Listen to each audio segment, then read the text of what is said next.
time to talk to us. This is the new FS7 Mark II. I'm not going to go into all the technical stuff because we've covered that separately, but I've got a few questions. Who is this camera really aimed at? Well, FS7 generally is aimed at the documentary shooter, but it has been so popular that it has been used for all kinds of application, from kind of cinema style applications down to wedding, documentary, everything. And FS7 Mark II is the step up, where we have taken all the feedback that we received from the market, from our customers, and put into the camera to enhance it even further. So it's real Mark II. And it's not a direct replacement for the FS7? Correct. The FS7, if you want to call it Mark I, still stays in the lineup. It still is available. From January on, when FS7 Mark II will be available, you will have FS7, FS7 Mark II, and the FS7 Mark II with the kit lens. Okay. How much is this in Europe? This is in euro. It's going to be 11,200 euro list price for the body only, and then the version with the 18-210 is going to be 14,600 euros. So, I mean, obviously the street price might be a little bit less, but it's still a reasonable price increase over the FS7.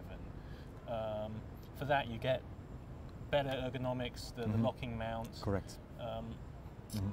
But then I guess it puts you in direct competition with cameras like the Canon C300 Mark II, in terms of price anyway, everything else. But also almost your own BMW F5.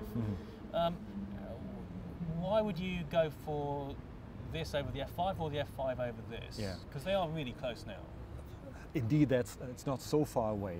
But FS7 is aimed at the documentary shooter. So the one-man band operation, put it on the shoulder, operate it yourself, be very flexible and fast.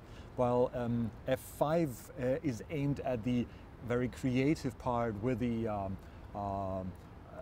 multi-people crew working on a feature film or something like that. So it's different applications and different types of what you're working on and how the camera is optimized. Okay, so even though there's a bit in it still, but they're closer in price now. You still see this as being the documentary Absolutely, camera. Now let's talk about what you didn't do with this camera. So same sensor, pretty much the same color. You've added a BT2020, but actually other than that, it should look the same. As an FS7. It should look the same. But that's also what we aim for, because again, FS7 is so highly popular that we wanted to have the possibility to mix and match both types of cameras without the customers have to be worried about that they are not going together.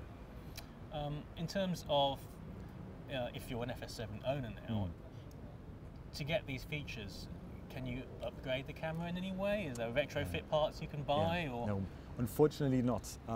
Especially the ND filter or the lever lock type E-mount are features that are so fundamentally built into the camera.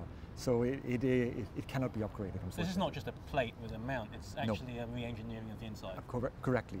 It is a lot more, the design in front of the camera is completely redesigned. But how about the square arm and the mic mount? I really like the mic mount, by the way. I think being able to clip the mic on and off like this is great, but I mean, can you not buy these as spare parts if you want to get? Not at the moment. So we haven't planned this to be available. A spare part, maybe yes, but as individual units to upgrade the FS7, not. Okay. In terms of where it puts Sony at the moment, I guess by bringing this out now, it does mean that we're going to have this camera for a while. I don't say how long, you can't say how long, but I guess it's at least a year, maybe longer. I guess a lot of people were looking for a bigger upgrade, perhaps. Can you say why it hasn't got a new chip at this point? Why it hasn't got different colorimetry, or hasn't got better autofocus, for instance? Can you? Why do you think? Why is that not in this camera at this time? Okay, it is always a matter of timing and when you put products at the market. It is features that we thought was very demanded and needed from our customers that we now have integrated into that model. Of course, development is continuing, and we are constantly innovating things and bringing out new features. But we thought that this timing now in January is the good timing to introduce all the upgrades that our customers requested. Okay, and in terms of the AF, nothing changed particularly from the FS7? It should be the same AF system? Correct. It is the same as the FS7 if you want to call it Mark I. And so this camera still needs the XDCA to get a raw output. Is that right? That's correct. That's correct. And can you say why it's not the same as the FS5, for instance, which you just buy a license and you plug it in and away you go? Is there a technical reason why it's that way with this camera? Both cameras are built on different platforms, so it's not always completely a no-brainer to put a feature in that system or the other system. So that means it is not that easy as you would think just to add a license or something. So it is with XDCA, but of course XDCA also provides other functionality.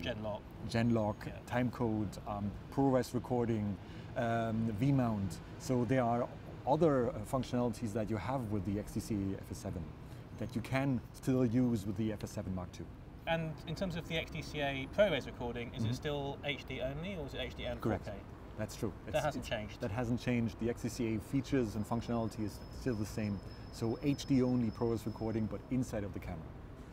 Okay. In terms of the ergonomics of this camera, you have changed. You've changed a few things. You've got the quick releases and stuff like that. But you haven't fundamentally changed the need for, well, for people like me at least, a shoulder plate and an EVF. Can you say? I mean, do you think you've done enough, or why just those things? Why not a more fundamental change?